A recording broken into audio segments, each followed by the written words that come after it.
Hey, this is David Lawrence, current team member of the PSIA Nordic team, owner of xcskiacademy.com. And I wanted to share with you just real quick PSIA's new XC technical model. We developed this model in cooperation with USSA. Again, my name is David Lawrence, and right now it's December 2013 to give you a little reference as to when we're doing this thing. Why a cross-country skiing technical model? What we've seen over the years is that if we're talking to coaches, we're talking to instructors, we're over in Europe, South America, up in Canada, we need to organize the fundamental movements, timing, and power in order to technically understand what we do specifically with cross-country skiing. And in that regard, we want to create a foundational teaching and coaching structure for new coaches and instructors and a universal model that allows us to talk about how we ski. And we want it to be simple but an effective movement analysis tool. So we wanted this model to carry a lot of weight, to do a lot of heavy lifting for us.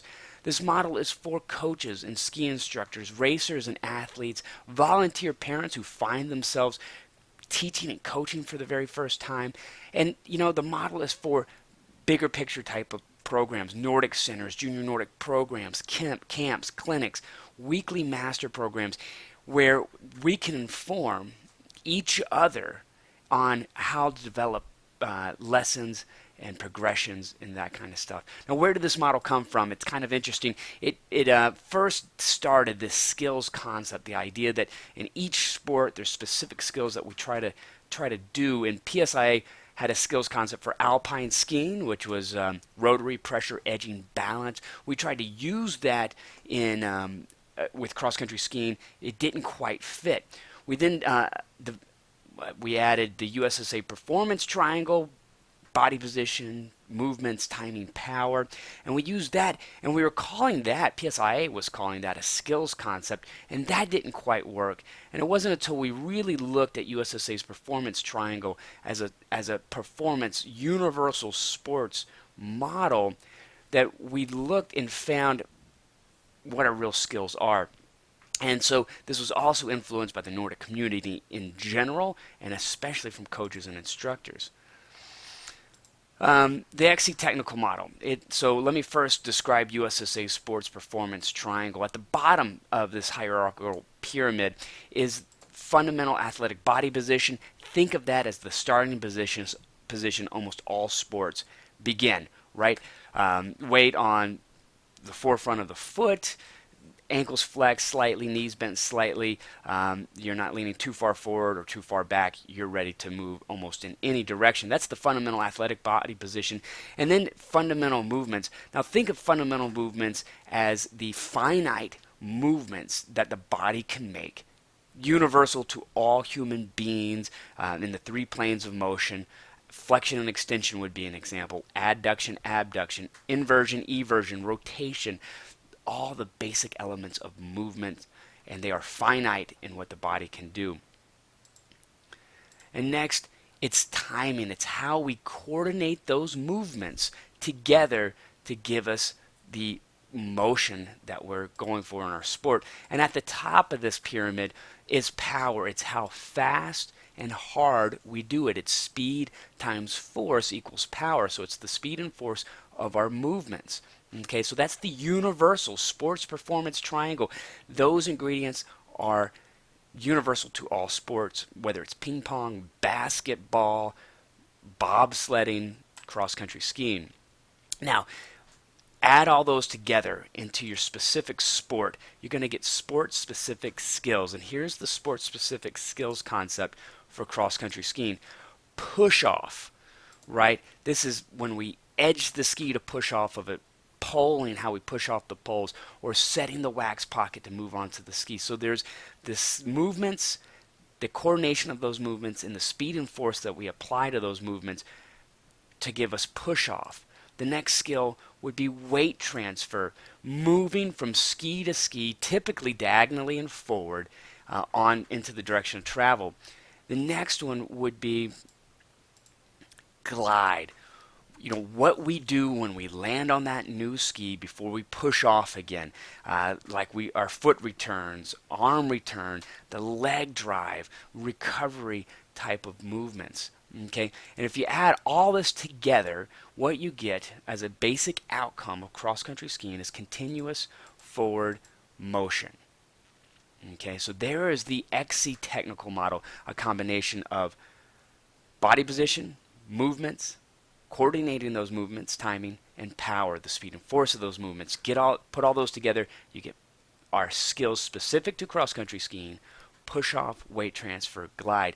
Now, what's exciting about this model is that you can take that pyramid, okay, and you can put it over top of push off. And that is going to allow us to explore push off in a really technical way, or give us patterns to think about push off, and hopefully to inform how we teach that skill. Because looking at push off, I could what movements go into push off?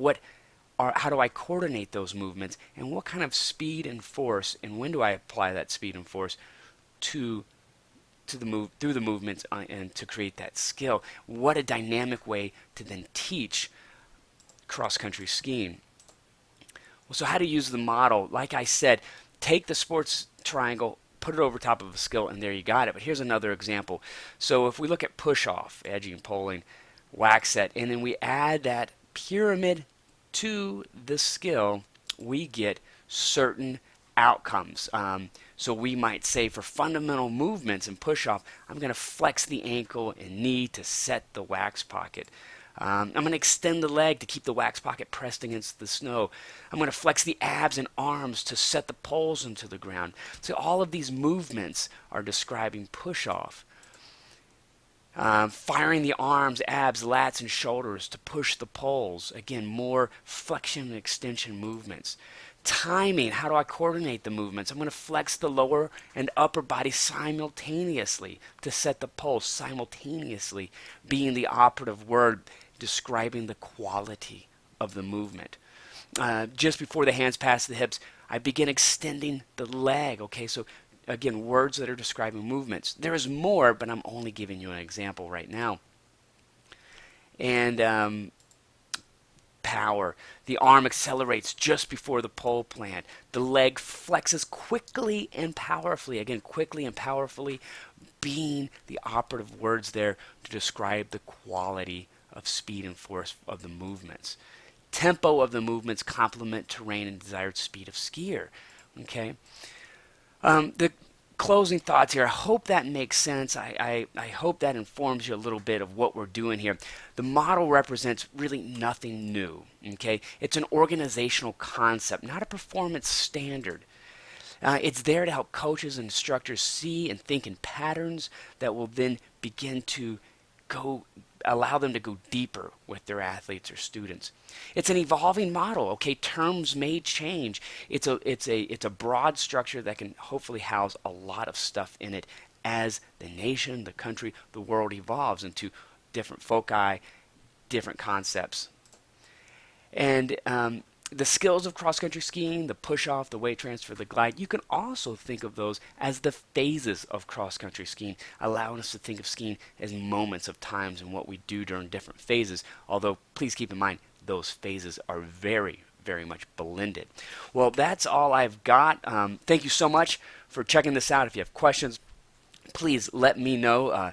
You can reach me at david@xcskiacademy.com. Thanks so much.